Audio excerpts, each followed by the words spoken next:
Welcome to the show, everyone. This is a solo episode, my very first one, coming to you from Costa Rica. Now, you might not be able to tell because I'm in the office right now, but right outside the window over there, which I have the blinds closed right now just to get rid of some of that bright sunshine coming in. But we've got a beautiful yard out here with a pool, and the kids are going to be home here soon.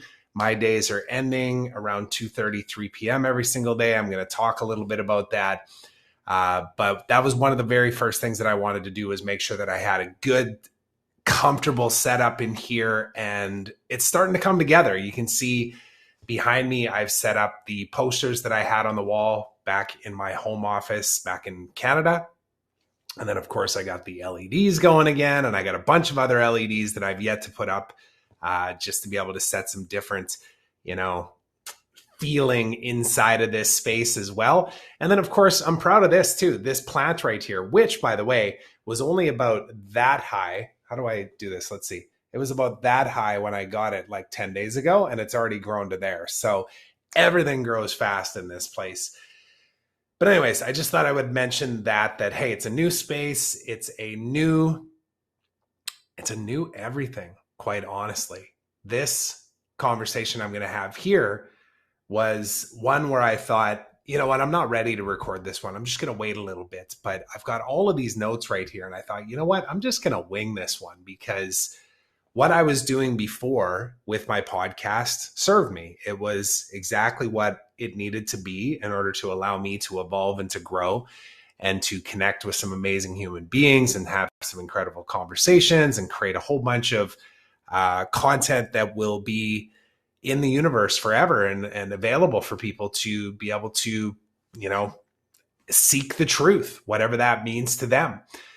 And then, of course, it was a platform for me to be able to say out loud exactly what I was going through at different stages over the last almost 10 months now, actually 12 months now. I started this in August of last year, and it's September as of the recording of this one. So things have evolved, and naturally things will continue to shift, and they will change, and they will be completely unrecognizable to what they were before. And that is the best way to describe what this whole experience of moving our family to Costa Rica has been, which is, it is the great purge. It is the great reset. It is the great unraveling. It is the great pain-filled, sickness-filled, everything around you seemingly falling down, I should say, not around, but down. And it's been beautiful, but it hasn't been without its challenges. So I'm going to go through a handful of things just to say it out loud so that people understand the truth about what it's been like to actually move our family to Costa Rica. So to back it up a little bit, it was almost 3 weeks ago now that we moved here. And when we first decided to do the move, we prepared. So for months, we were doing our research. We were finding a place. We were very fortunate to have somebody that was on the ground here, Ryan Peters, who I interviewed for my podcast. And he was keeping an eye out for places for us. And he found this one. And he just said, guys, I found the spot. Trust me on this. You got to take it. And we did. And we're so glad that we did. The place is amazing. It was a home. Right? It was a house. We had to turn it into a home. It's literally a brand new house that's about a 6-minute walk to the beach, but it really is gorgeous. The layout of it is nice in the sense that the bedrooms are kind of off at a distance. So you've got separation between kind of the main area where we have the kitchen and living room, and then this nice family kids play area here in the office where I am right now. And then the bedrooms are down the hall a little bit. So it's just a great setup, and we are very grateful for the fact that we were able to manifest this place. Really, like, there was a lot of pieces that made it happen, but that made things very smooth in the transition. And then again, to back up a little bit more though too, the day that we left, so we had 16 bins, 8 bins actually, and 8 suitcases, 8 full-size suitcases to travel with. And we spent weeks packing those and making sure that we had the weight correct and that they were all sealed properly and had all of the zip ties both taped on the inside in case they opened it up and needed to do it, reseal it and stuff. And which by the way, Customs does not even pay attention to that. They just kind of like pop your lid off and then hand it back to you. But I'll tell you about that in a sec.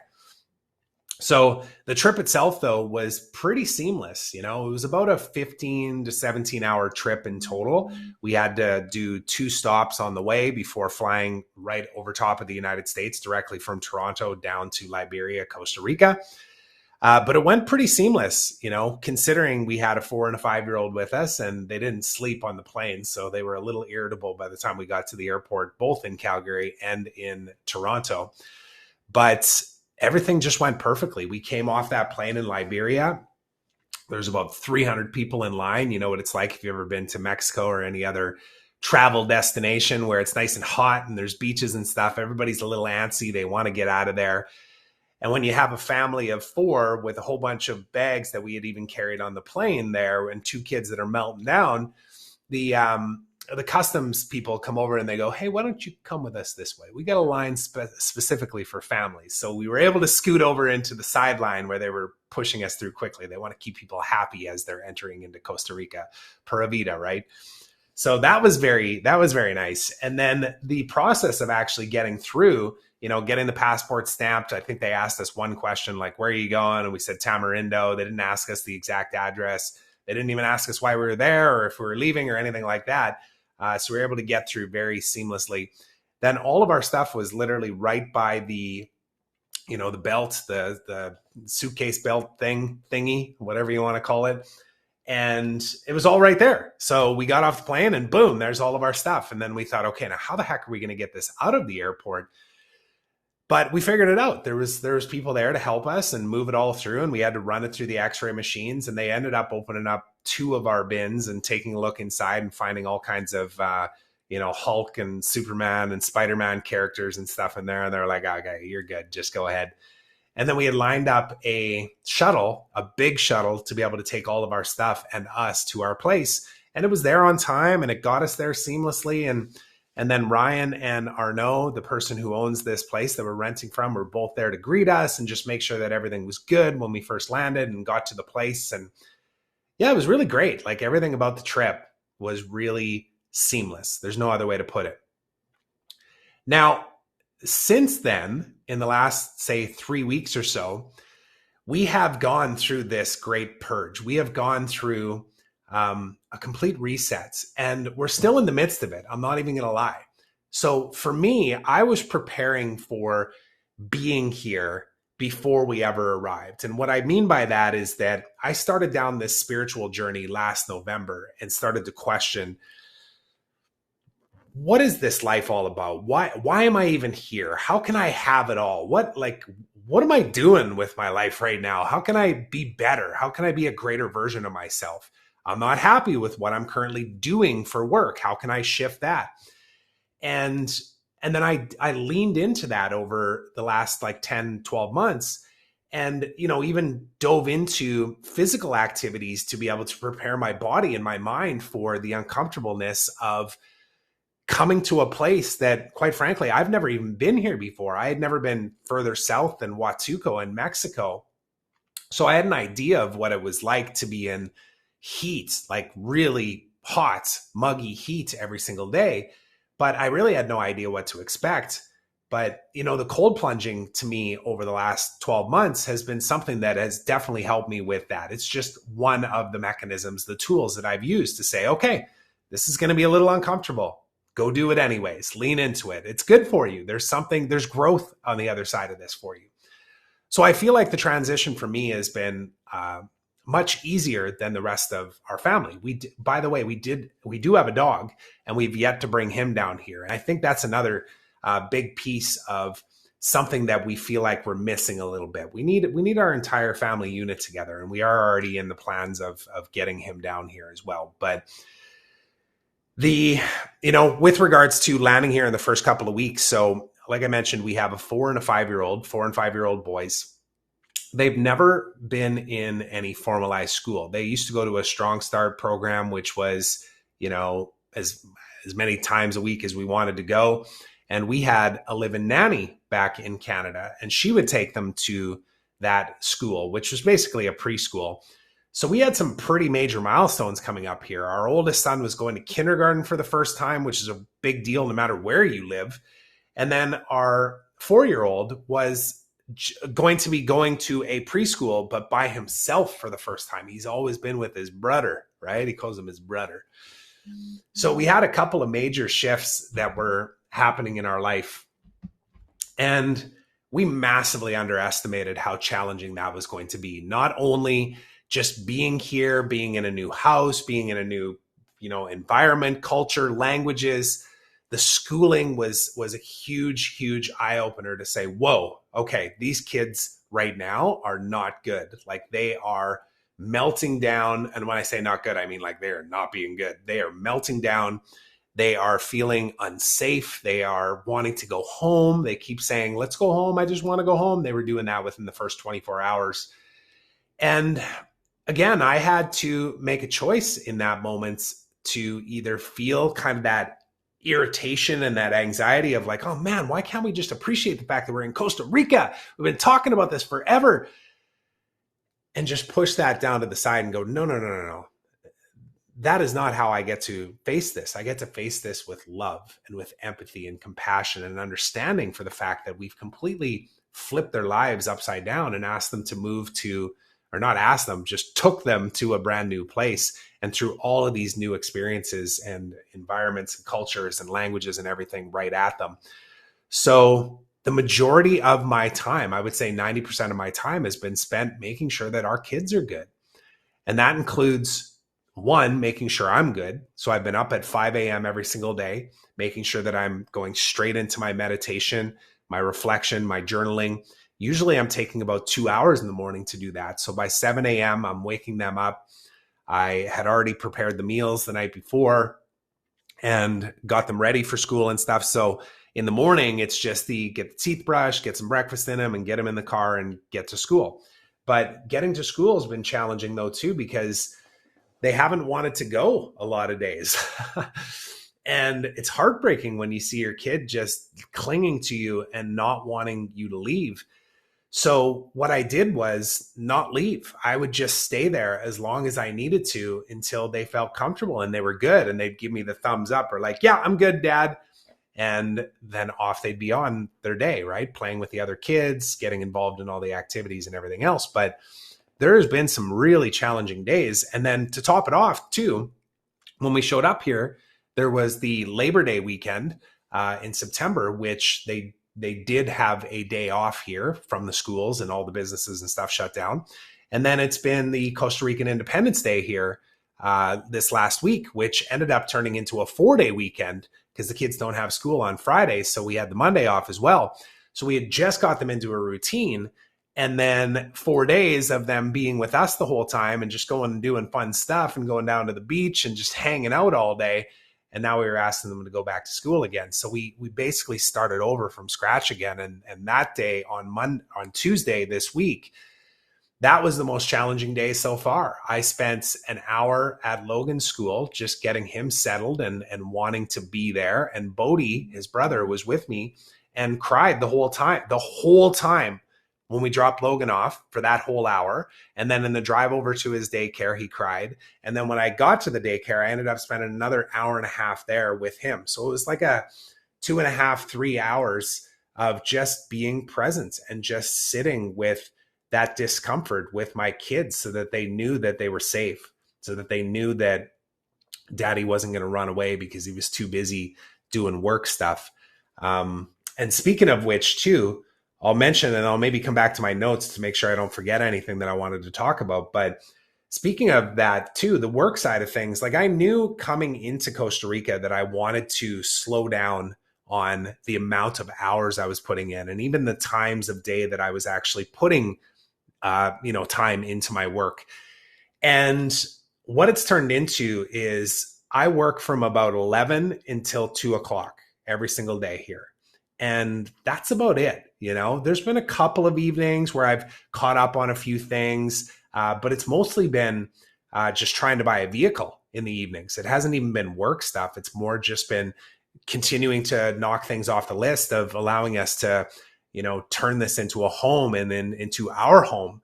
having all the things that we know that we need in order to be able to get around and take the kids to school and go get groceries and just all of that stuff.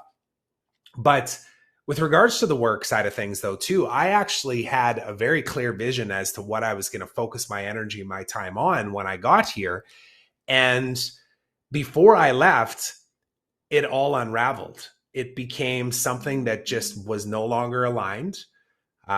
Both Danielle and I had a conversation where she came to me and said, hey, I'm not feeling this. What we're doing with the Source Collective right now needs to go in a different direction right now. So it wasn't a breakup of sorts as much as it was a realignment of focus and energy. She knew, I think before I even knew, that I was going to need this time here to just be present, to be dad, to not be the entrepreneur, but to be somebody that was just grounded in the fact that look at where I am, look at what I get to do. And now look at who I get to be every single day to make sure that my family is good. And it gave me the space and time to be able to be that person and to do that. And, you know, at first when we had the conversation before I left, there was a bit of a, well, wait a second, because we've been going down this path and creating this vision for what we will co-create with the Source Collective, which is a collective of people that are up to big things, that are creatives at heart, that are, you know, creating real change in the world and starting with themselves and elevating every single day and diving deep into the spiritual work, but knowing that it's more than just that. It's also about our relationships. It's also about our physical growth. And it's also, and then it is about the business growth too. All of these different quadrants that make up what I refer to as the 12 dimensions of life, which I'll link that up in the show notes down below as well, because this is something that I'm constantly revisiting and continuing to lean into more to be the foundation for everything that I'm doing now personally, to live my greatest life, to have it all, but then also to be of service to others, to provide a blueprint for people to be able to really reflect and go deep on what matters most to them, and to realize that you really can have it all. It is about expanding time. It is about making choices that become non-negotiable. And on that note, I'll say one of the greatest gifts that I've received in this whole process too was that understanding myself too, that my spiritual work is non-negotiable. And it is the most important thing in my life. It is the thing that allows me to work on me. And if I don't do that, you know, put the mask on first, how can I ever be of service to anybody else? My family, my extended family, the people that I serve in my business, and beyond that, the people that we've had the pleasure of hosting at our retreats as well.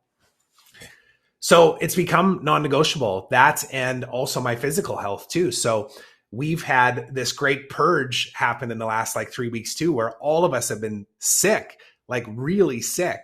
And I don't want to say this in a gross kind of way, but I've never seen so much bodily fluids, snot in particular, come out of 4 human beings than I have in the last 3 weeks. It's really incredible. And I'm sure some of it has to do with just the climate change and all that kind of stuff, but it's been painful, quite frankly, very painful. Ears plugged, sore throats, stuffed sinuses, sicknesses, fevers, chills, you name it. We've had all of it happen. And it almost seems like everything in the 12 dimensions is on a complete reset right now. The business, the physical growth, the relationship growth with my wife, with my kids, with my clients, all of it. And then, of course, the spiritual growth. It's just a leaning into this next level, which naturally, and I've spoken about this before, but when we continuously choose to elevate, we end up on the bottom level of the next level. And of course it's uncomfortable. Of course it's not going to feel good initially, but this is the game. This is the game. It's to recognize that and go, okay, all right, I'm evolving. Here we go. Or say, oh my God, I cannot believe that all of these things have happened. We all got sick. All of my business stuff that I was going to focus all my energy on all of a sudden doesn't exist anymore. And now it's time to refocus. And oh, wow, look at that beach over there. Geez, I got a friend here who's going to take me out surfing so I don't have to have that uncertainty and fear of like, geez, like, where do I even rent a surfboard? Where do I go out surfing? Is there crocodiles in this water? What about the currents? All that kind of stuff. I was able to ease into that with the support of a friend as well. And just grounding in that has been such a blessing for me. And I found myself this morning even too. My wife and I went and checked out a preschool / kindergarten combo school that's walking distance from our house, which is going to be an amazing solution for the kids. But the other nice part is that it's right on the surf beach. So she actually drove back home after that meeting. And I said, I'm just going to stay down here for a minute. And I sat at a table and I posted a photo of it this morning and just reflected on the fact that I'm so grateful that everything has happened to me and for me, because I don't know if I would have recognized the beauty around me. I don't know if I would have slowed down enough and turned the page here and created a blank piece of paper, a canvas that says, you can create whatever you want now. What do you want? What do you want? It's time to ride a new wave. It's a new season. And old me would have thought, well, you don't got time for this. You got to go find a vehicle. You got to make sure that the kids are good. You got to go and make some food. You got to check in on all of your tasks. You gotta. But this new version of me says, look at this place. Look at this beauty. You created this. You put yourself in the position to be here. And it didn't happen overnight. So now when you get here, recognize it. Take a breath.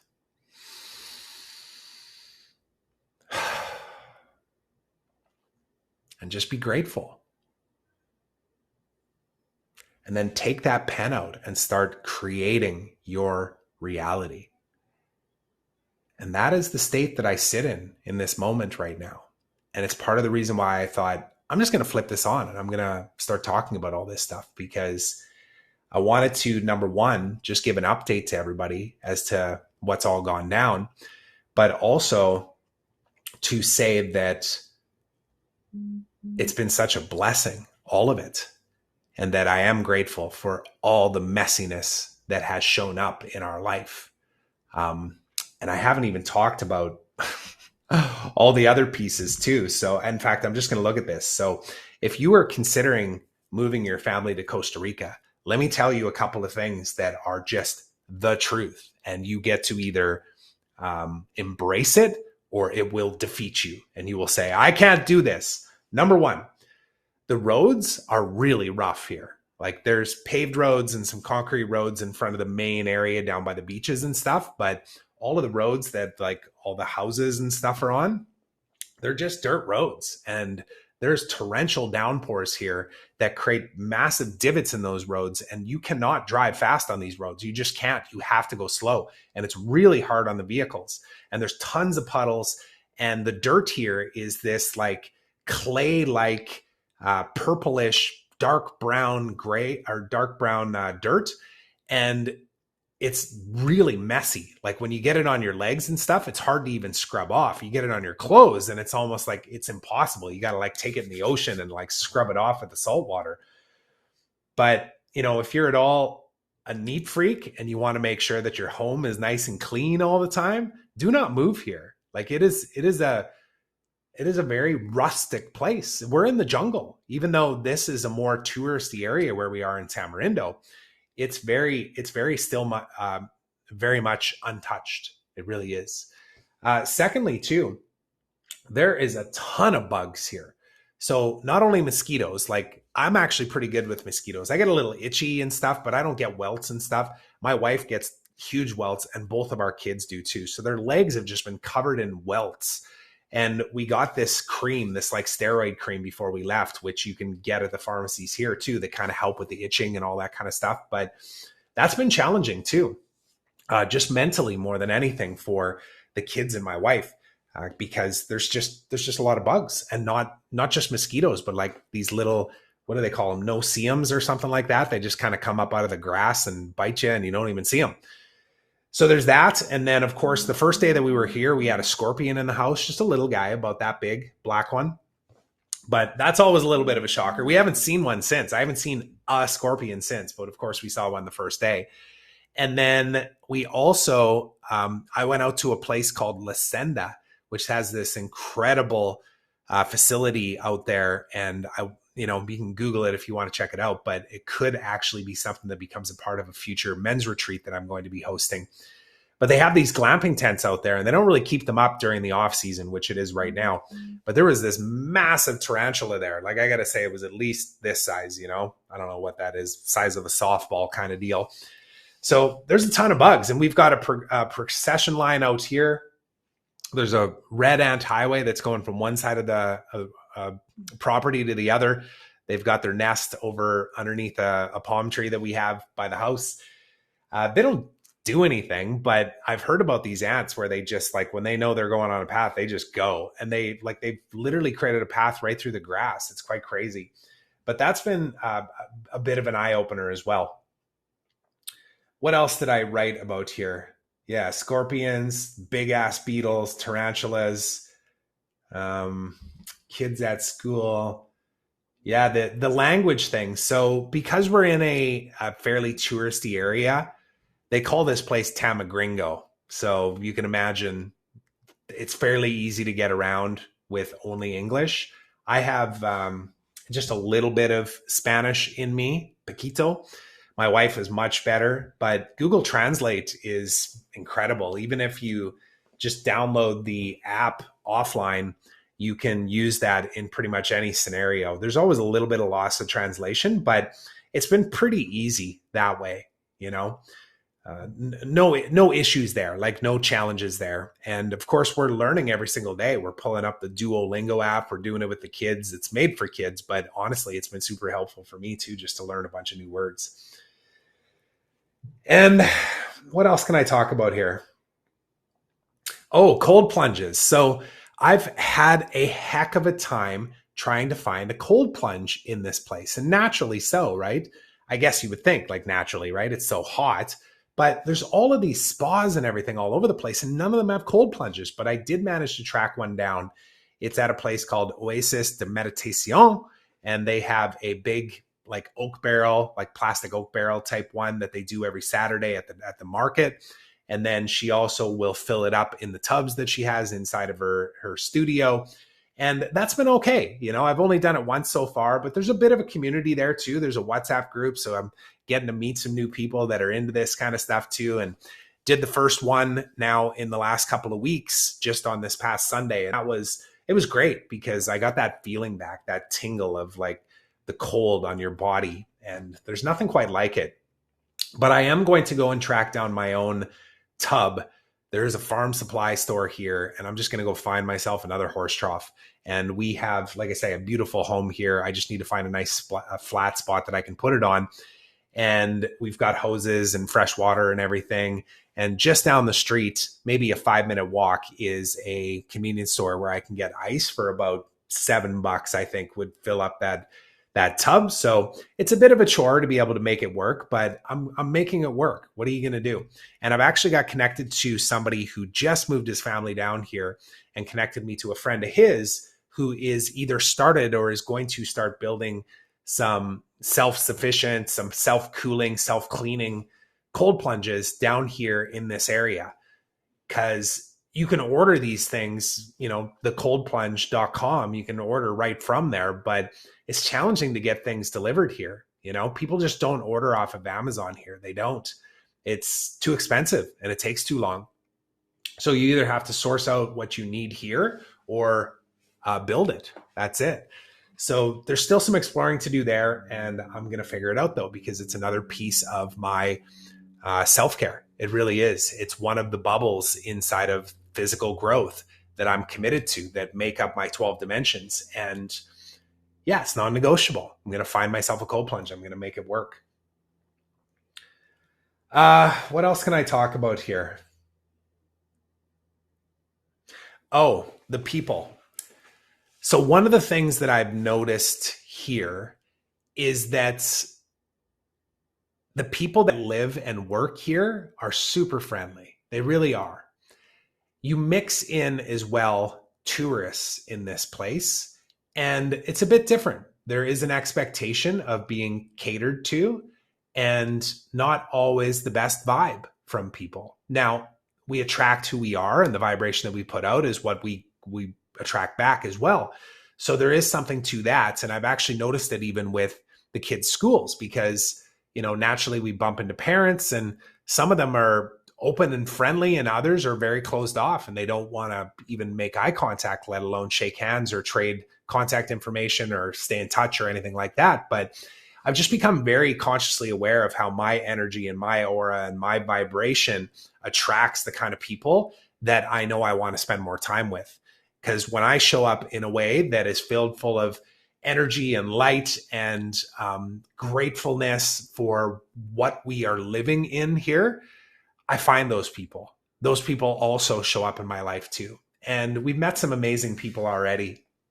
But it's a really interesting thing, because I think a lot of times maybe people would think, and, I actually didn't believe this to be true, but some people might think that everybody's just pura vida in Costa Rica. How could you not be? It's gorgeous and the weather's amazing and you got the surf and the sand and the sun.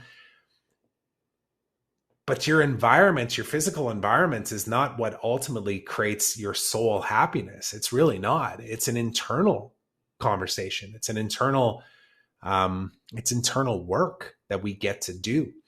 But when you do this work and you show up with gratitude, even in the messiness of the storm that may be around you, both the physical storm and the internal or whatever's around you in your family unit, you will attract the kind of people and the energy and the vibe that you put out into the world. And I think that's been an important lesson that I just had reinforced since we moved here. You will find whatever you're looking for every single place in this world. Let's see. Oh, so the last thing that I'll mention here too, I think the last thing, cold plunges, food. Actually, I'll talk a little bit about the food too. So for me, I eat at 11 o'clock every single morning, and I try and stop by 6, intermittent fasting. And my diet hasn't changed a lot, because I was eating like eggs and a protein in the morning, some avocado, pico de gallo now too. It's very easy to buy that here. So my diet hasn't changed a ton. We eat a little bit of chicken in the evenings, and then of course we eat a lot of seafood now too. But the food's amazing. Like, it really is. It's different than, it's not Mexico. Like, Mexico has very unique cuisine, and I love Mexican food, everything about it. It's not like that at all. It's much simpler, but we've made the best with what we can access here. And quite frankly, it's not easy to find the same kind of foods that we bought back home in Canada. And that's good though, because we wanted to shift that completely. And we did manage though to find a place called Price Smart that's very similar to a Costco. And there you can get, cheddar cheeses, for example. Like, you just can't buy that anywhere else around here. They have a certain type of cheese here, and it's flavorless, and it's pretty chewy, and it's kind of gross. But I quite frankly don't eat a lot of cheese myself anyways, but the kids do. The kids love it. So, I'm glad that we found that quote unquote Costco, because we were able to kind of bulk up on a handful of things that are just nice treats that allow for an easy transition for the kids as they start eating more seafood and more rice and more beans and more eggs and that type of thing. Whole foods. This is what we want them eating. But it's going to take time. That was one of the other things that we grounded ourselves in and realized, is that we get to be patient with all of this. We get to take our time in integrating all these new things, including sleep schedules too.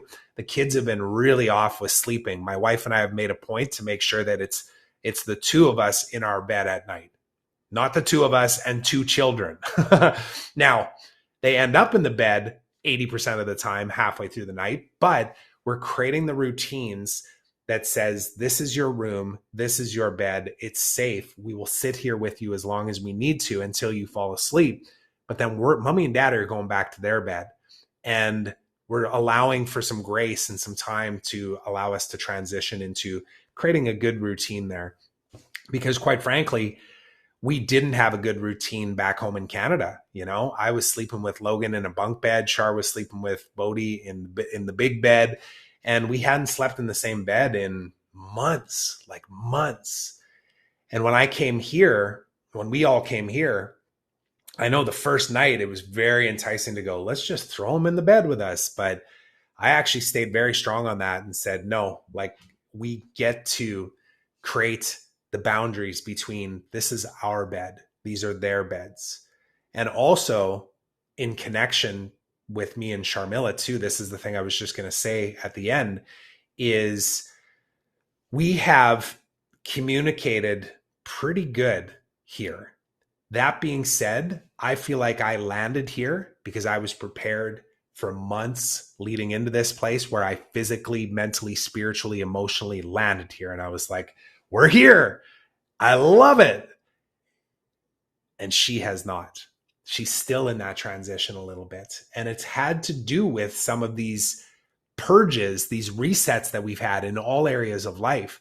The sleep schedules, the schooling, the meltdowns by the kids, the food differences, the weather, the rain, the work, all of our business stuff. Like we had a bunch of stuff kind of go 180 on us, and some of it ended earlier than it was supposed to. And there's just been a lot of upheaval in our life, in all aspects of life.